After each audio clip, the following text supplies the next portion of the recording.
Didn't have my microphone plugged in. I'm not used to hosting these live streams here. I appreciate you guys for joining me. I'm Adam Osland. This is another episode of Clips and Dip. Chuck Mockler, Will Updike, they may be on at some point here as I try to send out a link on our Twitter account. Share screen, mute. I'm telling you, I'm not used to this. Maybe somebody else can. I'm just going to say this. I didn't think I'd be doing a show tonight. I didn't think there would be anything eventful enough to do a show about, anything of note. It's just Summer League, and that means it's Bronny James's time to shine, or not, with his 8 points earlier. And I think he's 6 for 26 now, and 0 of 12 from 3 in the Summer League. It's been rough for Bronny, as I'm now checking the YouTube to see if we are, in fact, live. I didn't give this one a title. The struggle is real. Come on, show up under subscriptions here. Let me know this bad boy is actually live. I clicked the damn button. I did everything Chuck told me to do. Is this a live stream or not? I don't see anything showing up here on the YouTube side. Do I have to try to do this again? The struggle. Yeah, I don't see anything live here on YouTube at Clips and Dip. Ooh. Unless I do. We up. I see your comments now. I'm afraid we are fully operational. Clipper Nation, just to reset here. The Clippers just came through with a Summer League victory in their first game against the Denver Nuggets tonight. You guys see Cam Christie for the first time play for the Clippers. Actually had their first points in the ball game. May have been his only points when all things were said and done. It was a beautiful top of the arc 3-point shot. Cam Christie, we've been talking about it. I've probably been overhyping it, but if you go to @FollowAdamA, you can see exactly what I'm talking about with his form. It's better than his brothers in Max Christie, and he did end up 15. He got to the free throw line a bit here. No, he didn't. He ended up with 2 3-pointers. That's a plus minus of 15. Just 8 points in the ball game, 3 of 12. Bronny James-esque. Unfortunately, 3 of 12 from the field from Cam Christie, but made the first bucket for the Clippers. And as I was saying there, before we get back to Jordan Miller, Cam Christie started this thing off, and the shooting stroke is undeniably similar. Doesn't mean he's going to be either of these players. But for a young guy coming out and putting up the amount of threes he did in college last year with Minnesota as a gopher, a good conference in the Big Ten, to see it translate right off the bat and him have that confidence to take that shot in his first game as a pro and knock it down, and just seeing the high it's not just the shot, but the way he's able to elevate the floor. It reminds me of Michael Porter Jr. It reminds me of Devin Booker, Cam Christie, and that shooting stroke. It's beautiful to watch. They took note, the broadcasters during it, just how pretty it was. I don't think anybody has a problem or did have a problem with that pick by the Clippers in the second round, going for the high upside for a young player that only has a skill that can translate in today's game because his form is perfect. It just is. Doesn't mean he's going to come out and shoot over 40% his rookie season. Doesn't mean he's going to play much at all. Hope he lights up the G League. He'll certainly be there plenty, because it looks like after what Jordan Miller was just able to do in the Clippers' final score of 78. That was a losing number. 88-78. The Clippers would win by 10 over the Denver Nuggets in Summer League game number 1. And Jordan Miller just lit up Denver for 36. It's Summer League, Adam. I know all that. Believe me. You don't have to remind me of how little you could probably put into the Summer League outside of just ability and opportunity for some of these young guys. And getting to see the growth of a young player who, granted, is going to be 25 by the end of this season in Jordan Miller. Miller's shooting ability was a bit of a revelation tonight. That's what I wasn't counting on. Because as this game started, I just like the fact that he was getting downhill and he wasn't waiting to get in transition to do so. He was attacking the basket, Jordan Miller, in the half court set. Has the athleticism. People were talking about the comparison to Amir Coffey. I can see that. Others were saying Terrence Mann. Maybe he's that type of wing. You saw the quick release catch and shoot three. Maybe a tribute to Nicholas Batum being back with the Clippers. But him being able to translate some of that athleticism and ability to get to the cup and get downhill and get to the basket in the half court to be that aggressive. I was much more excited about that to start things off because that was something we saw he could really only do in transition last season in the summer league, where he kind of just blended in. He didn't stand out. Tonight he stood out. 36. Is that the high so far in summer league? It's got to be. Kobe Brown last year, he ended up with a 35-point game that caught people's attention. As people are already saying, Miller time in here. Julio Rodriguez is saying that. Mikey Mock P is saying Miller looked very good. I don't know how you can criticize anything from this performance because if you're going to get playing time, if you're going to have a chance to break into the rotation with the Clippers, who may have an opening because I still expect a move to be made. I still expect them to clear up some of this logjam they have. We've heard the rumors with PJ Tucker, with Russell Westbrook.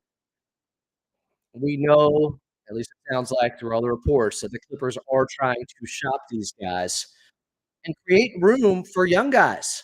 I think is part of this. We'll see what happens with Bones Highland.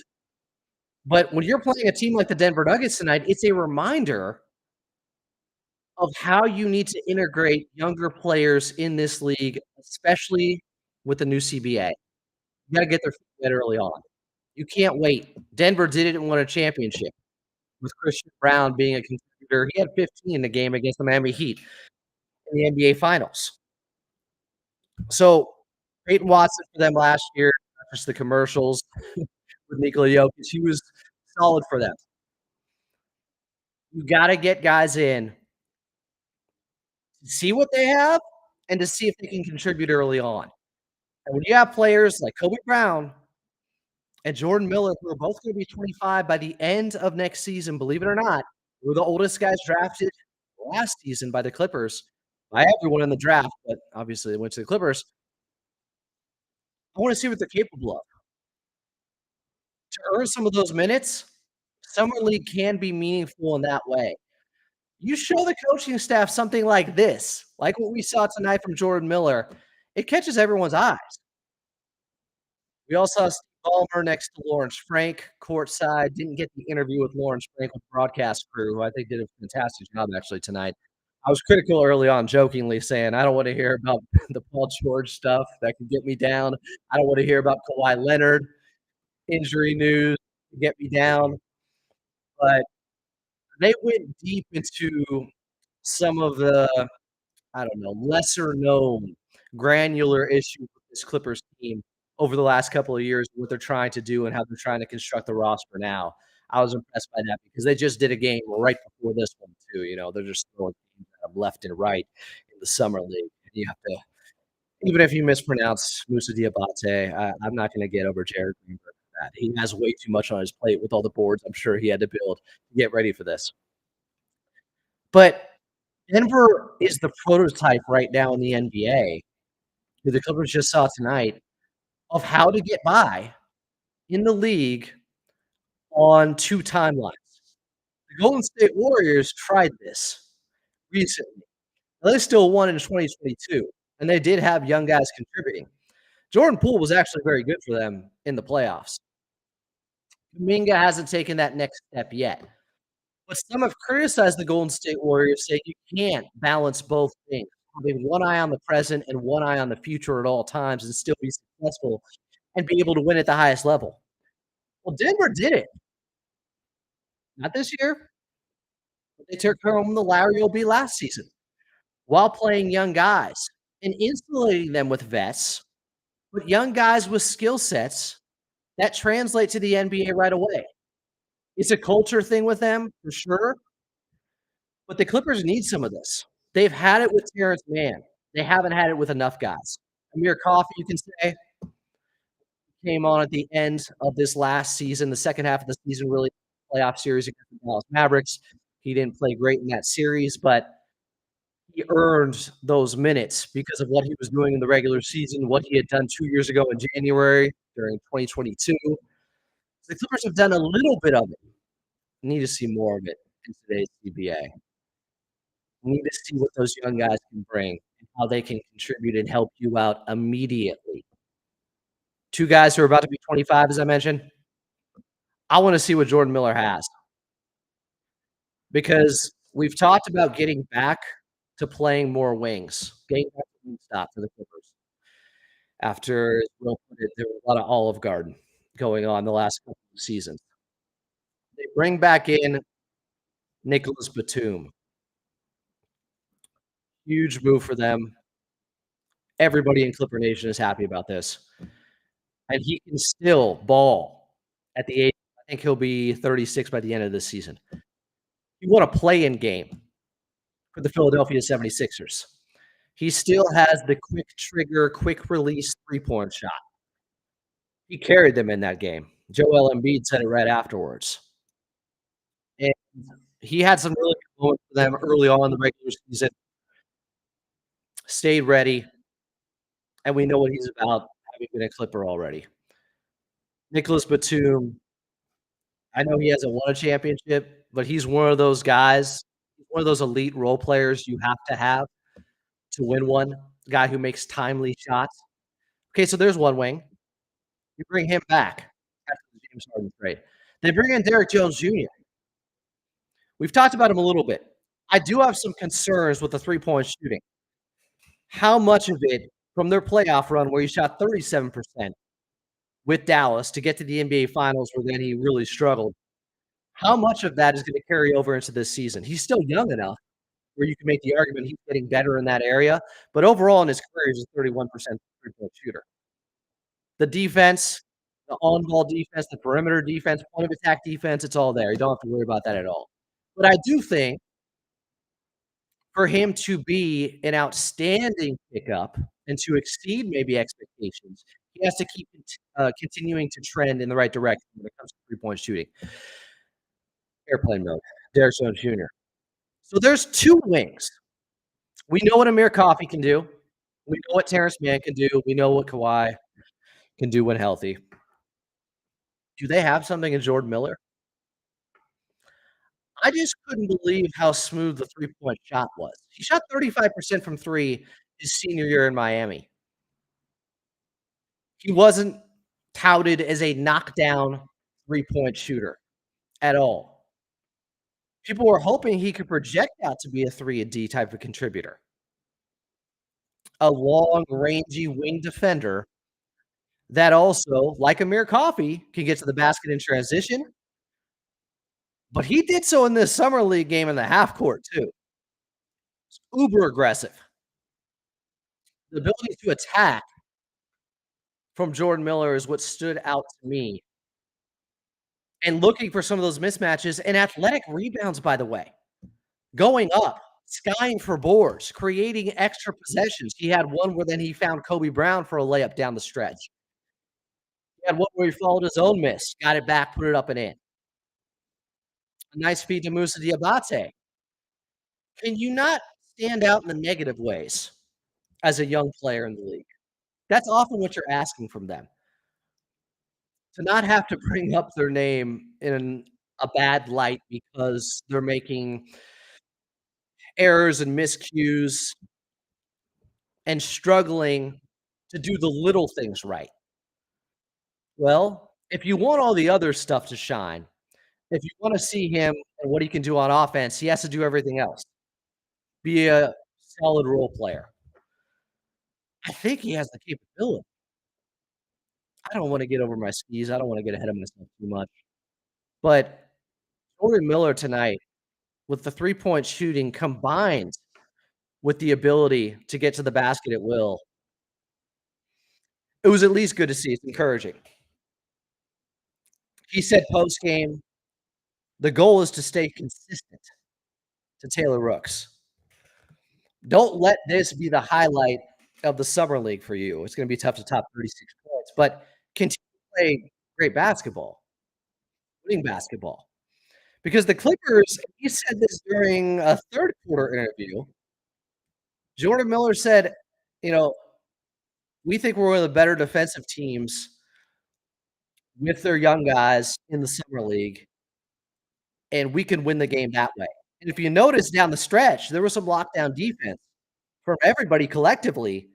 They turned Denver over, I wanna say 3 times in 5 possessions, and that's how they put the game away and ended up winning by 10.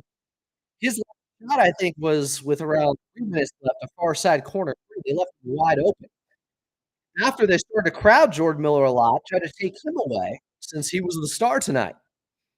Then Kobe Brown started to get involved a little bit more. Musa Diabate had a putback off a missed shot. I've talked about Musa a lot and some of his shortcomings. What I noticed about him is after that great game he had in his first NBA action in the regular season against the Portland Trail Blazers, that 20-point comeback in the fourth quarter where Norman Powell, I wanna say, dropped 22 points. After that, and I think after his next game where he was still solid, he got his welcome to the NBA moment where he realized he no longer could get his shot off like he could in college from Michigan at the basket, and he started to get gun shy, and he wasn't being as aggressive at the hoop. Well, early on, I thought he struggled tonight, but then he had nice footwork, might have been travel, but it led to a big dunk. He still missed a bunny later, but late in the game, Musa Diabate seemed to be more comfortable, and the Clippers' rotation was starting to click a little bit more. Guys were, I don't know, building up some reps and chemistry along the way, doing what they could. He has to get over the fact that, like, you just have to go strong every time. You may get blocked. Guys are bigger, stronger, faster. The athleticism's completely different. There's levels to this, but the only way to get comfortable is, throw up a couple of pump fakes here and there before you put up your shot if you're afraid of being blocked, but still go up strong. That's something Musa Diabate has to work on. This is a chance still for him. He's got an opportunity. The Clippers, they have, I don't wanna say a surefire backup big right now, but Kai Jones and him could be competing, behind Mo Bamba and get an opportunity this year to show something. This is it for some of these. Diabate has to show something. Unfortunately, Brandon Boston never got there. Kobe Brown, Jordan Miller, tough league.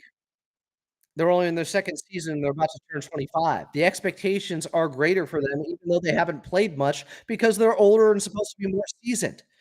They're supposed to be able to contribute. This season could decide their fate. Jordan Miller was playing with confidence tonight.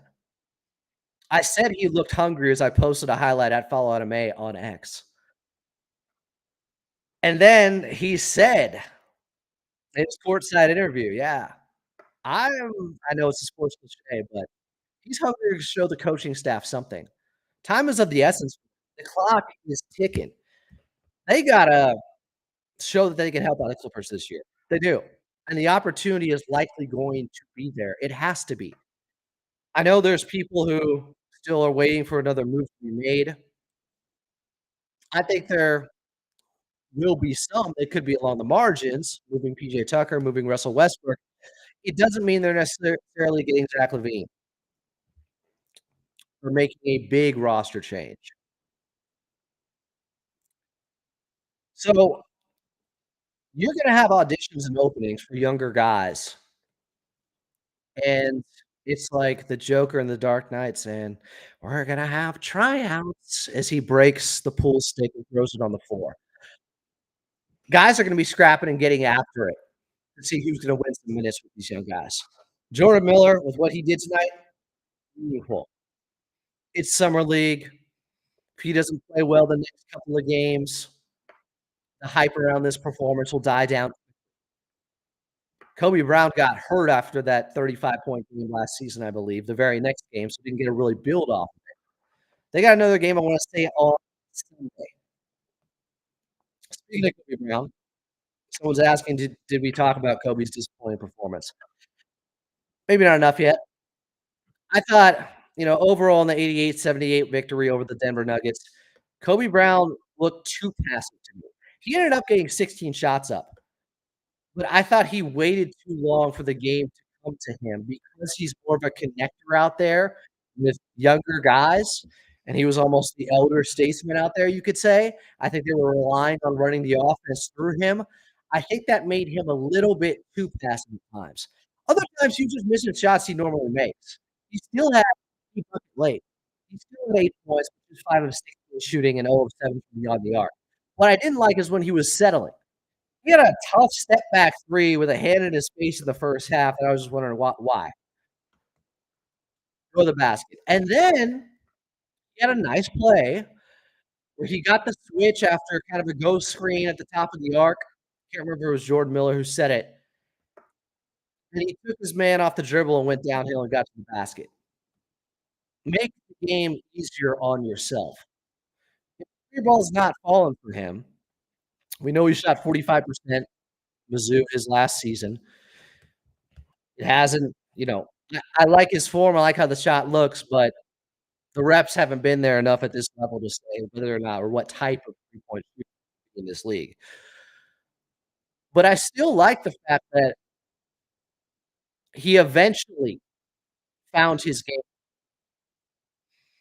Still thought he settled too much.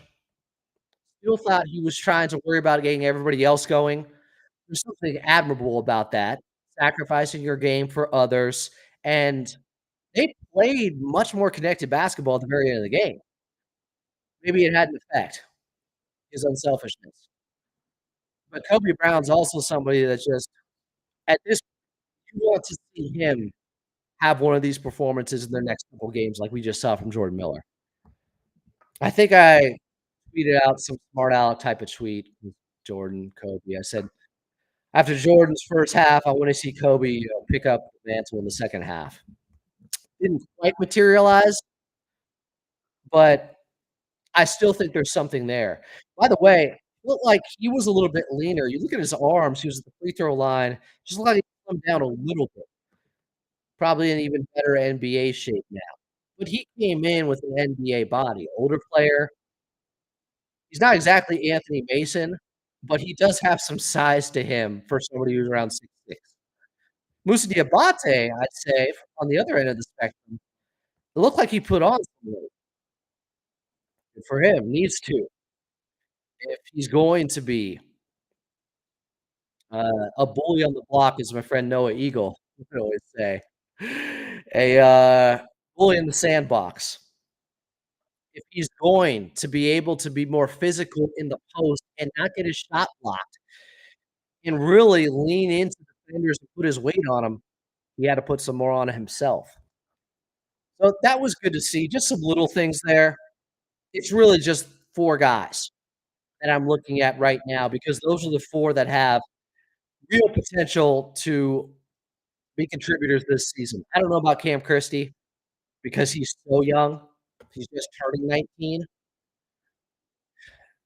Still, I think his game after what I saw tonight, I kind of adjusted my comp, going from Michael Porter Jr., who's taller with his shot and how it looks and how high that release point is. D Book. You may not like Devin Booker as a Clipper fan. A lot of people think he's hateable. Cool. He's a bucket. He makes it look easy. And he didn't come in, and nobody thought he would get to this point because he lacked the athleticism. But he's so skilled, and then he has a 70-point game early on. He's gonna end up being a Hall of Famer because a lot of it is getting to his spots.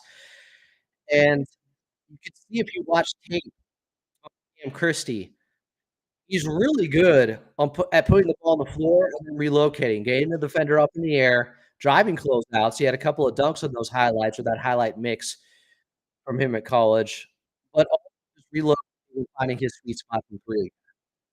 That's really encouraging. The quick release with that high point he gets it to, shooting over the top of you. That reminds me of MPJ and Devin Booker, and I believe he had their first points of the ball game, a three-pointer, above the break. Confident, confident young man. His brother's in the league. I don't know if that means he already has pedigree or not. It doesn't hurt. Max Christie just got a new contract with the Lakers. Cam Christie, I wanna see more, a lot more beyond the arc the next game. Yeah. As people are commenting, that three was beautiful. Mikey Mapi said, "I'm excited for the next one." I believe it's on Sunday. Cam Christie 70-point game confirmed, says Jeremy Mormon, or with a question mark. Again, I won't put too much pressure on these guys. I'm just saying there's some resemblance to players who are made in this league now, whose game and you could see their shooting stroke in college, it was always there, just like Cam Christie's was. That's what I'm saying. I'm not gonna put any predictions on who he's gonna be in the NBA. I am saying the toolbox is there. He puts in the work, he continues to refine his craft. I'm not gonna say the sky's the limit. I'm gonna say it's an exciting draft pick for the Clippers. It really is. Co Lemericks probably got that wrong. Adam, thanks for this and keeping us abreast of the Clippers highlights. You're the man. I honestly didn't read that before just reading it live. It sounds disturbing now, like I'm reading it just because you said you're the man at the end. Didn't know. You could have Ron Burgundy me there. It could have been anything. Go after yourself, San Diego. Could have been anything. No, we love San Diego now, especially San Diego Clippers, G League team.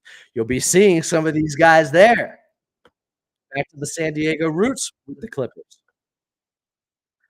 But at Fall Out of May, I posted 3 or 4 highlights from this ball game. Some of the more exciting plays to me. Something that shows a glimpse maybe into the future, what these guys can do. Summer league ball, you don't wanna put everything into it, but when guys go out there and get buckets in the manner they do, like what we saw with Jordan Miller, where, yes, he hit 6 three-pointers. Some of those were wide open shots. Well, teams in the NBA would leave him wide open at this point too until he proves it. So that's still good to see, but it's the quick decision making where he's making a concerted effort and processing things much quicker than he was in the summer league last year with knowing who he can take off the dribble, who he can get downhill against, and just being much more comfortable out there. That's what I like to see. Also interviewed really well. Those games, said all the right things. I like that. Young man, granted, 34 years of age. What do you say here, okay? What else can you say? I just night like that, guy has 36. We said if anything interesting came out of this first playing game or first summer league game, I should say, we were gonna pod tonight. The other guys are well, they dropped the ball. No, it's Friday night. Will and Chuck just had better things to do. I understand that.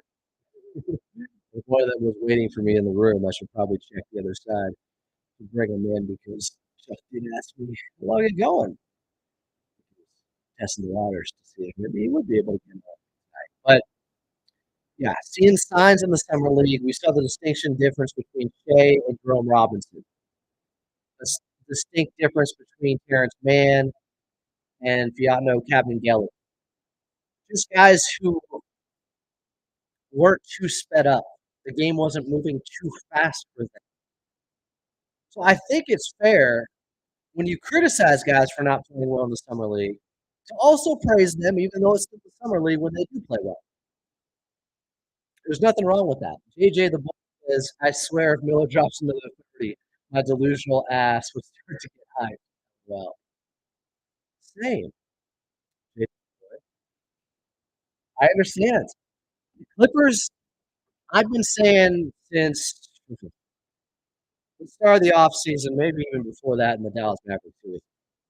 No, that not that far back. But they need for next season to really still try to get into that contender status when you lose someone like Paul George. And I was saying this even if he was coming back, but they need one or two young guys to pop to have a breakout season.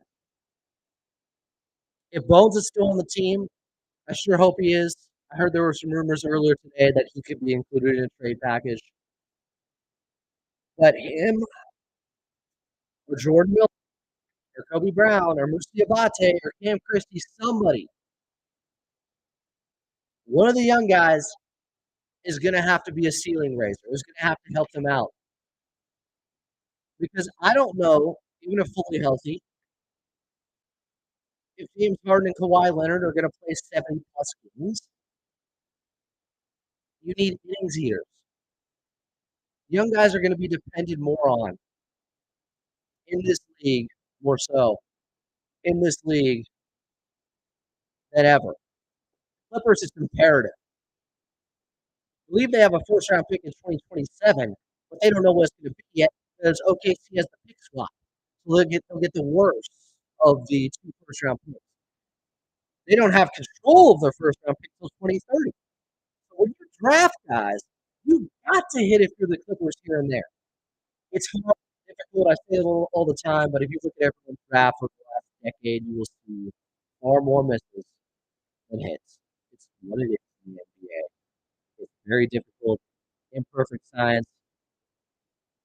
But I like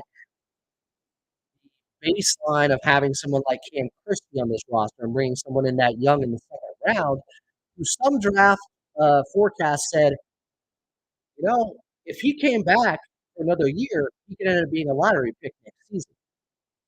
A little bit more experience. So a higher potential player there. But the baseline I mentioned is he already has a beautiful shot. That's not anything to be concerned about. That's something that should lead into his NBA career. Charles Gardner asks, so Adam, how many games do those young guys need to play? In the regular season, I think you need consistent contributions. And there could be tryouts. And Kobe Brown did get in about a 10-game stretch, if you remember early on, I think it was in November last season, where it seemed like the front office and coaching staff were trying to get that philosophy and methodology of a young guy reps. Just see what he has to get him more acclimated to the game, because at some point you're probably going to have to rely on him. That season is coming this year. It could be a transitional season, or it could be something more. For the Clippers, if things could go their way, could still be included of being a top 5 seed in the Western Conference. I think a lot right now would have to go their way, but the roster isn't fully set. But one of those keys, one of the most pivotal things, is a young guy having a breakout year, a live body, a spry young player with athleticism. I couldn't believe some of the rebounds Jordan Miller was getting. I probably should have put one of those clips. He was getting up. He had that quick, I'm not saying Sean Merritt Matrix second jump, but it's special. Someone said he reminds me of Amir Coffey. I said, I think he's a better athlete than Amir Coffey. Amir's not bad in that area, but he's got longer arms, and his defense was supposed to, be something he hung his hat on immediately. Did you get a game like this offensively? It's just tantalizing. Start thinking about the possibilities. Jordan Miller reminds me of R.J. Barrett, says Grant Mona. R.J. Barrett now in Toronto. I could see that a little bit. Honestly, sleeping ability. See, the problem with evaluations of players, when you go back to high school, to college, to summer league, to G League, before they get to the NBA is, I go back to that saying, there's levels to it. It's hard to know what works and what doesn't at the NBA level because of level of competition before that. That's what can be difficult when you're grading a guy. The hops are there. He has an NBA type of explosiveness you want at that position. Jordan Miller does have that. We got somebody saying Jordan Miller's quotes and mindset is so encouraging. I mean, I don't want to put too much into it, but I did bring it up earlier too. He seemed a little bit wise beyond his years. David Hong says, "Love Adams' post-game commentary, just like after the regular." Appreciate it, David. Yeah, this isn't quite Clippers talk. 866-987-257 if you guys want to get on. I guess it's just the YouTube chat here. Grant Moto does say regarding RJ Barrett in that comp, Barrett obviously way more physical, but just his pace and shooting. Yeah, Barrett a bigger guy coming out of college, coming out of Duke. I don't know if he has pogo sticks maybe that Jordan Miller does. But Jordan Miller's more lanky. Someone else brought up he looks like Brandon Boston. Maybe as part of it was because the headband. I don't know, but he's a lefty too. And what I would say the difference was in this game between him and much of what we saw from Brandon Boston, and I hope he still has a successful career somewhere. I think the talent is there, the potential is still there for him. But something working against him besides the Clippers being in that era of we're going for it, young guys are going to be playing much because we need bets when you're trying to win a championship. I think that mindset has shifted a little bit because of the new CBA now, and also where the Clippers are out using George and roster turnover. But Brandon Boston often would try to get into his bag too much, as if he was always playing Boston. The Boston Celtics were at his best game. That 3-point shot turnaround to end the first half was insane. Noah Eagle, man, the God amongst men, I think was the call. He has a lot in his bag. Sometimes that works against young players.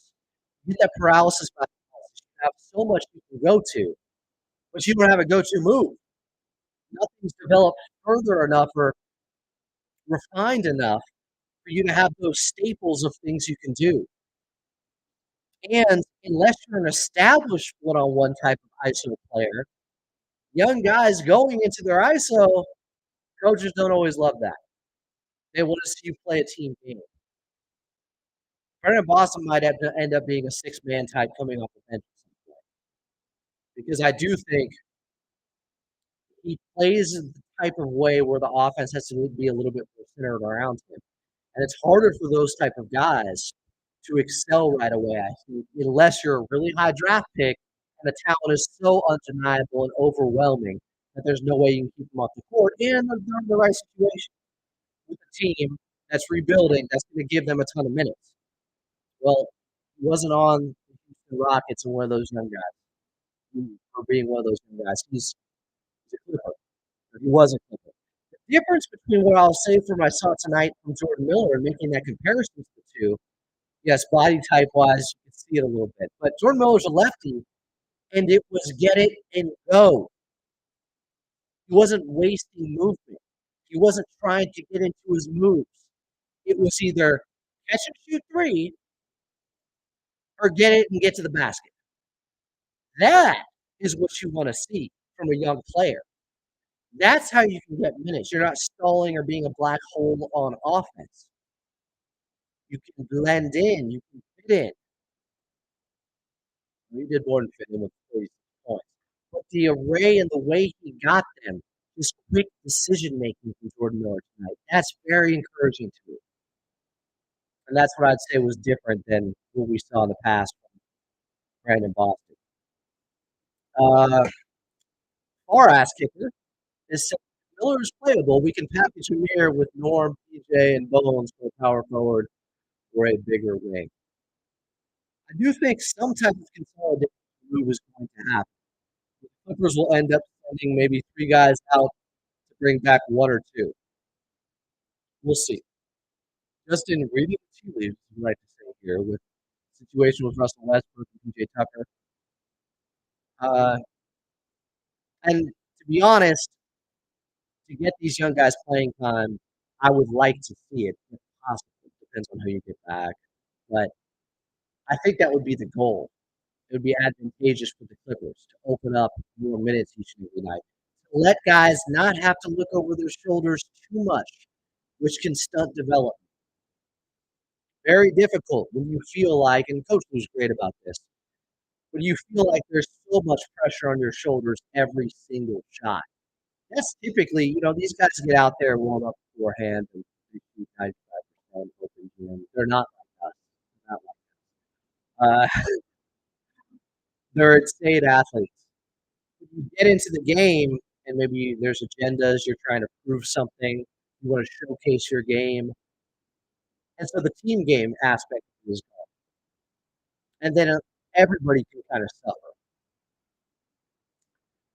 What you want to see is individuals show what they can do in the summer league while still playing team ball. I thought the Clippers did a really good job of that tonight at the last 5 minutes or so during winning time, clutch time. They did. There was some really, really good possession from a team that struggled with them in the first half. Let's see, who do we got here? This is the one says, same mess all the time, man. Think about it. First it was Jay Scruggs, then Nelson Jr., now Jay Mills, Jordan Miller. Let's find some good wings that end up killing in the G League, dropping 30, 40 bombs. Again, I would say the same thing about Jay Scrub that I just said about Brandon Boston. Those guys would ISO and play with their food too much. Not play with their food like they're up big in the food, but they would fall in love with isolation basketball and showing a dribbling exhibition.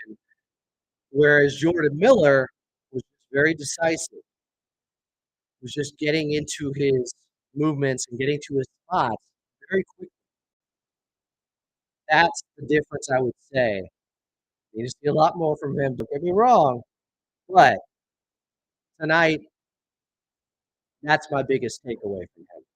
Adam, do you think Musa can compete for the backup big spot with Kai and Mobamba? He's gonna have to show a lot more tonight than what he did tonight. Uh, can he? Sure, but he's definitely behind the eight ball. Let me put it that way, especially because Mo Bamba, Kai Jones, not a guaranteed contract or anything, but he'll be there at training camp. He's behind the eight ball too because he's got an ankle injury. He's not able to play right now. Very unfortunate for him. Who says disappointing Kobe Brown with missing open threes? Honestly, the open ones are what I'm least worried about. The step back three he had with a hand in his face was just a really bad shot. He's got a much better basketball IQ than that. The open ones are going to fall. We've seen at least enough to know that from him. At what clip, I don't know. But he certainly had an off night, you could say, from the outside. Uncharacteristically, 7 from 3. I'd expect him to knock down a couple next game, without a doubt. Charles Gardner asks, why are guys looking to trade young talent instead of developing? Yeah, it's that balance of, we have to win now. We don't have time to develop young guys and go through the growing pains with them because we have to win. Well, Paul George is gone. I'm not saying the Clippers completely changed that philosophy of trying to win now. But I am saying there's more of a necessity and emphasis I think there's going to be on playing young guys too. Because you just don't have the option anymore. There's no other way in today's NBA. You can't just get by and bring in free agents and vets and have a sustainable period of winning with the first and second apron and these restrictions that are coming down. You have to draft well, and the only way to know that you drafted well is to give guys time to show what they can do. Clippers haven't done enough of that in this era. I do think that's something that will change. And this season, we will see more young legs out there, more athleticism, uh, more transition plays. It looks like that to me. That seems to be where things are going. JJ the Voice says, do you think trading for Martin is possible. I myself doubt it. Anything is possible except trading for Markkinen for the Clippers. The only reason I say that is because they only have one the 2030 pick, first round pick that they would be able to trade at this point. Marketing is going to get the Utah Jazz probably at least three first round picks, depending on the players they would also get. If they get some really good young talented players, might not give up as many first round picks, but it's not going to happen, guys. Marketing is not going to end up being a Clipper. I'm just going to tell you that right now. I'd be shocked, shocked before, but yeah, someone else is coming in saying, man, at least four first round picks will not be added. I'd say minimum three depends on who else is coming in the trade. Yeah, not even Kawhi and Hard combined with net. That would be a team in Utah that's trying to rebuild. Uh, they're in a different phase of their life cycle. Clippers got to see some hope tonight. Brought from the youth with the young guys. They win by 10 over the Denver Nuggets in Summer League Game 1, and Jordan Miller starred. 36 points, was just getting to the basket, wasn't just three-pointers, a little bit of everything. Was following him defensively some, especially down the stretch to see, well, he's getting his offense going. Is he going to have more lapses on the defensive end? Naturally, sometimes that happens, especially with young guys. Is he going to let up? Defense looks pretty good still. Has to remain there. Everything else builds off of there for him, I think, when it comes to getting minutes. Take care of the basketball, play solid defense, make the right plays. And then you're in the big leagues for the NBA and playing next to Kawhi and James Harden. After doing all that stuff, they leave you open for a three-pointer, take it. Guy closes out hard on you, you drive and get to the basket. But the offense is something he probably needs to look at last, unless we're just really seeing something that nobody saw coming, which is he's a much better offensive player than we ever would have thought. I'll say this. In Miami, his senior year, his last year in college, they made a run to the Final Four, I want to say. And he got a lot of experience on a big stage. And they took down Drake, Indiana, Houston, Texas before losing to UConn.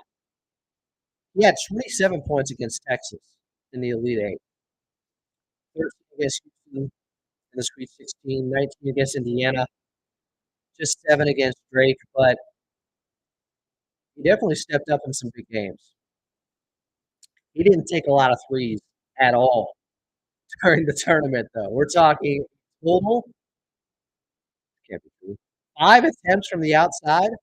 So it's that low volume. We only took 91 threes total his senior season. It makes you go, okay, there's a lot of unknowns. Tonight, the lefty stroke, I'm not saying it was James Harden, but it was on point, obviously. And he had a lot of confidence in it and knocked down a critical one in the far side corner when he was in the